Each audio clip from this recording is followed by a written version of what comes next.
Hey, what's going on YouTube? So I wanted to do my Michigan State Iowa preview. So go ahead and start with my 3 keys for Michigan State. First one is get 2+ turnovers. So last week in the 55-16 win against Penn State, they forced 4 turnovers to I believe it was just 1 for Penn State.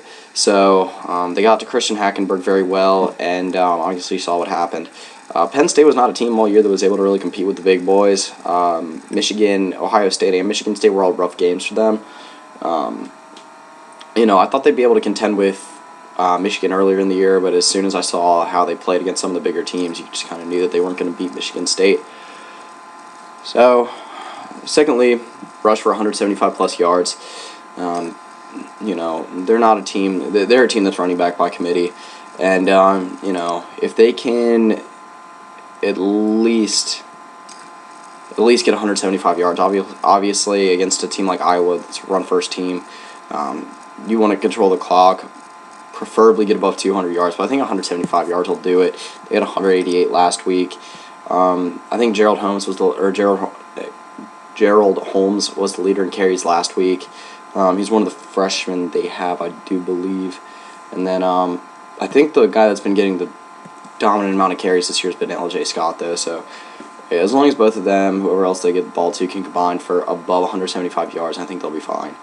And the third one is protect Connor Cook. Obviously, he's had a little bit of injury issues this year. Iowa's a team that is pretty strong on defense. Not great against the run, which kind of goes back to the 175 yards thing. Should make it a lot easier. But this is a team that can get into quarterback's head. Des King, I believe, has around like 7 or 8 interceptions this year. Their defense that can force a lot of turnovers. So make sure you protect Connor Cook, give him the time he needs to make his throws. If he does want to tuck it and run, then make sure it's not because he's getting flushed out of the pocket. All right. So my keys for Iowa. First one is get Jordan Canzeri 150+ yards. He was pretty big last week in a win against Nebraska. I think he had like 2 or 3 touchdown runs. And then second one is get CJ Beathard. CJ Beathard has to get a 65% completion percentage. Whenever it looks like Iowa's about to pull away in a game, it just seems like CJ Beathard could go stagnant, start missing some passes. Overall, he's been a very efficient quarterback this year. Obviously, he's done what he has to get that team to I believe it's 11-0. So 12-0. Sorry, 12-0. So as long as you can get 65% completion percentage, obviously minimize the turnovers, the sacks, then I think I will be fine. And then the second one is get less than 3 3-and-outs. So kind of like I was saying, Iowa actually is not. I believe it's coming on like 7 or 8 hours of game time now, where Iowa has not trailed in a game. So against a team like Michigan State that's played a lot of close games, they've been there, done that this year.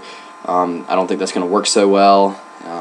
Obviously, you want to keep that streak going, but that's a key to winning the game in and of itself. So get less than 3 3-and-outs. Obviously, less than 2 would be good. And you know what? I think you'll be able to keep pace. You'll be fine. You'll be able to control the clock as much as you can and keep your defense off the field. All right. So obviously, this should be one of the better conference championships this week. I'll be honest. Sorry, Iowa fans. I don't want to see Iowa in the playoff. Kind of boring to watch. So I am going to go with Michigan State. That is my honest-to-God true prediction of who I think is going to win this game. I think they're playing good right now. Obviously, they played good last week against Penn State, and I think that's going to continue, and they're going to actually crack the playoff this year after just being left on the outside last year. So should be coming back with my final one soon, which is North Carolina and Clemson. So yeah, that's pretty much it. See ya.